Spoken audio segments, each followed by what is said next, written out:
Joining me now from Southern California, Chairman and Director of Combat Veterans for Congress, PAC, Captain Joesph John, United States Navy, retired.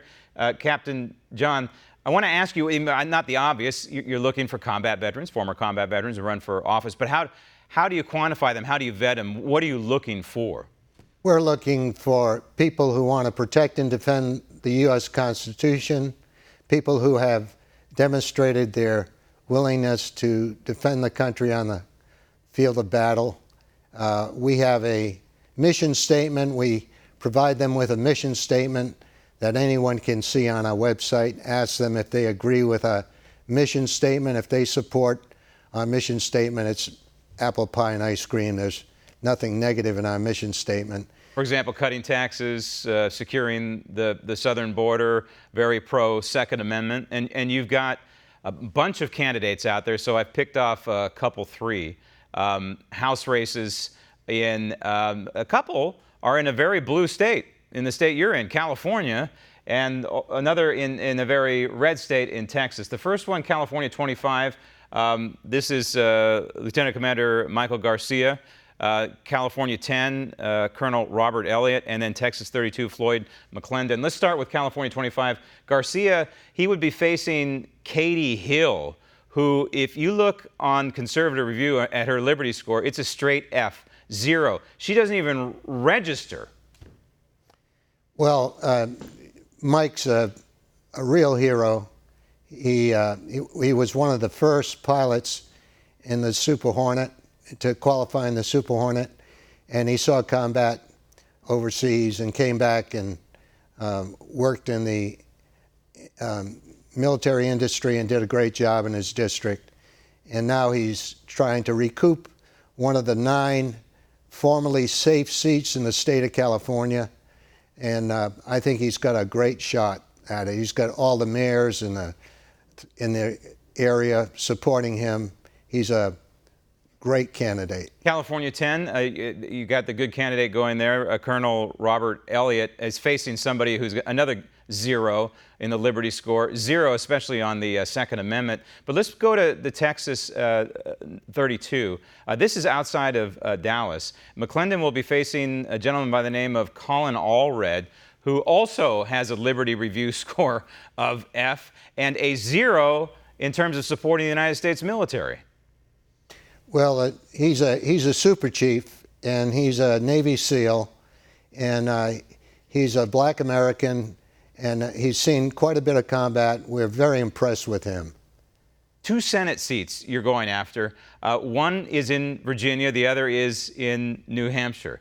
And both opponents are outrageous. Virginia, Lieutenant Colonel Daniel Gade, I should say, United States Marine Corps, and in New Hampshire, Brigadier General Don Bullock. Let's start with Virginia.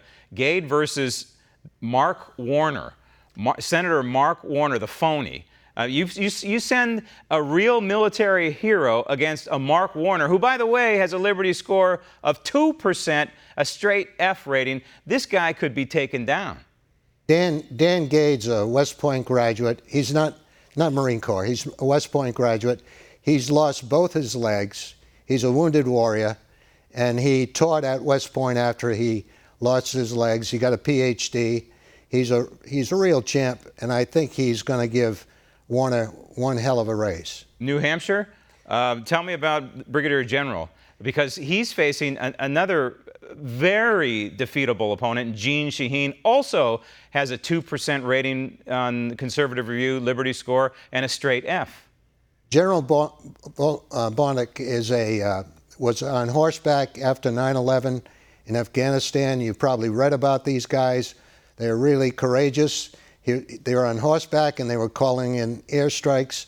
They were working with the Northern Alliance to remove the Taliban from the country, and they did a terrific job. There were just a few of them, and I think there have been some movies about them, and I think Don Bullock will do an excellent job in defeat. I really think he's going to defeat Jean Shaheen. Somebody, it's long overdue. Both of those folks should be taken out by true constitutionalists. So overall, these people you're supporting, and you have a list of many others, these people support the United States Constitution, they support strong military, they support strong borders, and I would imagine they probably support the President of the United States.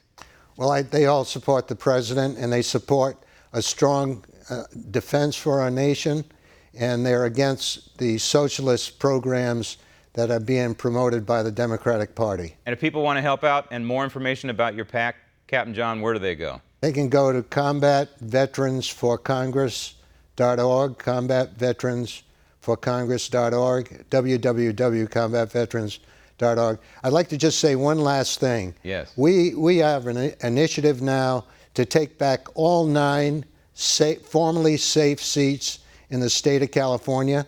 We are getting candidates to run in those districts. You've mentioned 2 of them. We will have all 9, and we hope to have the Vice President of the United States here at an event in San Diego where all 9 of these candidates will be up on the dais with him. Well, we'll get the message to the White House. And you know, the President watches this program once in a while. Maybe he's picking up the phone right now. Captain John, thank you. Want to see more videos like this? Click on the link below and subscribe to One America News on YouTube. And call your cable provider and kindly demand that One America News is added to your lineup. Call and subscribe today.